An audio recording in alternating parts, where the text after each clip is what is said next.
How you doing, YouTube?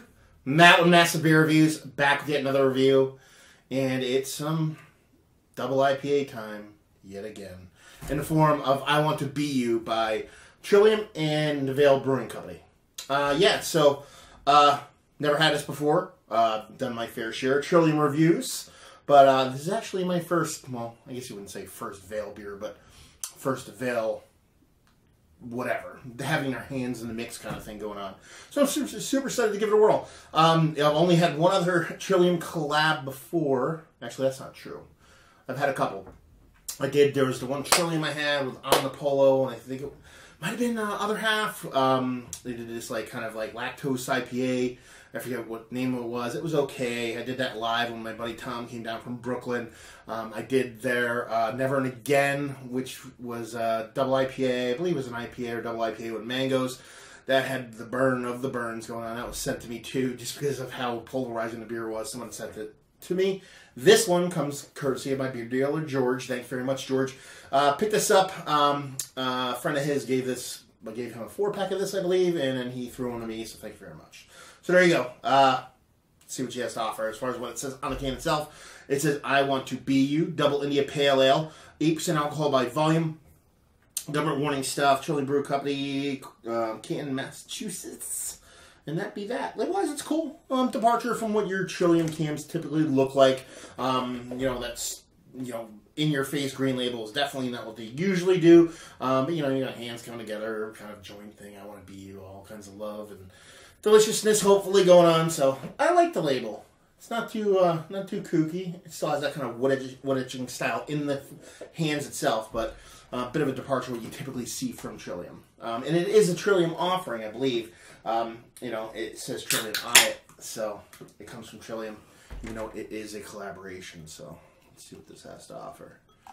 Right off the bat, you're seeing that typical Trillium juicy, hazy kind of beer that they're known for, that they do really fucking well. So, we're off to a good start, I guess you'd say. Pinky finger, just off white head, nice creaminess to it. Pretty neurotic bubbles kind of floating around there. It looks like,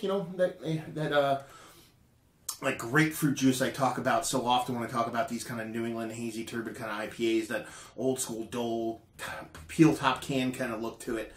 So yeah, definitely looks the part of what they usually put out there. So yeah, nice muddy kind of orangey golden color. It's got this kind of I don't know what kind of word I'm looking for.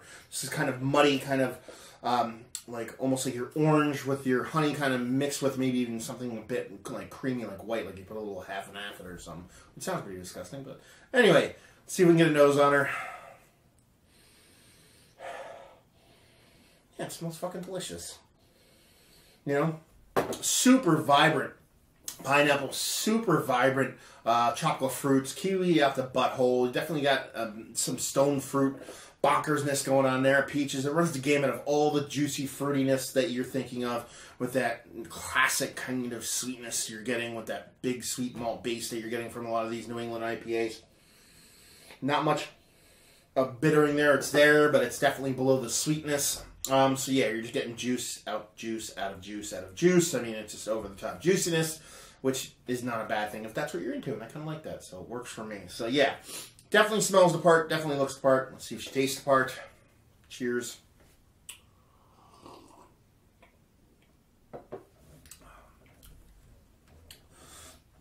That's good. That's good.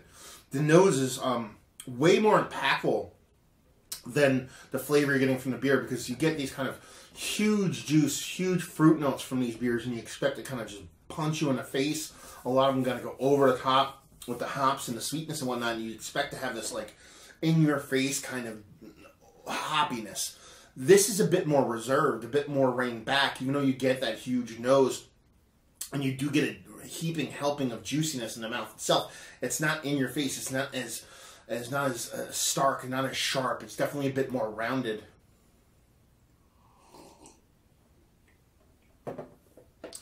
Yeah. The bitterness is just about equal with the sweetness. You kind of expect it to be overly sweet based off of the nose, but in the mouth, it's almost equal. where I like it to be, and that juiciness is there. It's more more non overly ripened kind of fruit at this point. It's a bit more fresher fruit kind of vibe going on there, with all those notes of that tropical fruit with the stone fruit and that pineapple kind of a bit more dialed back. Not as sweet, not as in your face, but that's a good thing. I don't think it's a bad thing that's not as like slapping you all over the place with sweetness and hops and whatnot. It's a bit more approachable, a bit more, I guess you'd say dangerous, because at 8% it definitely doesn't drink like that.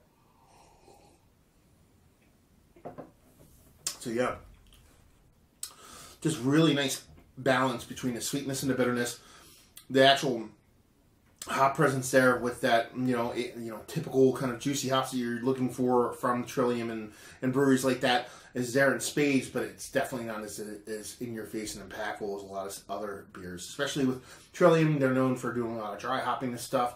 This is a bit more in your nose, delicious in the mouth, rather than being like crazy in the nose, crazy in your mouth kind of offering. So yeah, I mean, does it kind of separate itself with a calling card beyond what Trillium and even what maybe Veil does?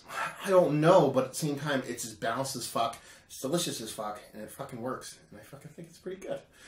So yeah, let's talk about it. Is it one of the better collab beers? New England style IPA collabs I've had as of late. Yes. It's just that approachable, that good, that smooth, that it's just, it kind of, by reining itself back, by pulling itself back and not being as in your face as a lot of these New England style IPAs are, by pulling back it actually gain a little bit, at least in my eyes. It's not as you know what I mean, as abrasive. It's a bit more warming, a bit more welcoming. Value availability. I mean, these beers typically, when you go up there, you're looking anywhere between $18 to $23 a 4-pack. It's market value. I'd say that's a little bit high, but they sell out, so who am I to call them? Whatever. As far as price goes, if they're going to get that, they're going to get that. So it is what it is. Availability, pretty much have to go to the brewery to get it, unless you're lucky enough to have friends to give you one. And just say if you like what we like this.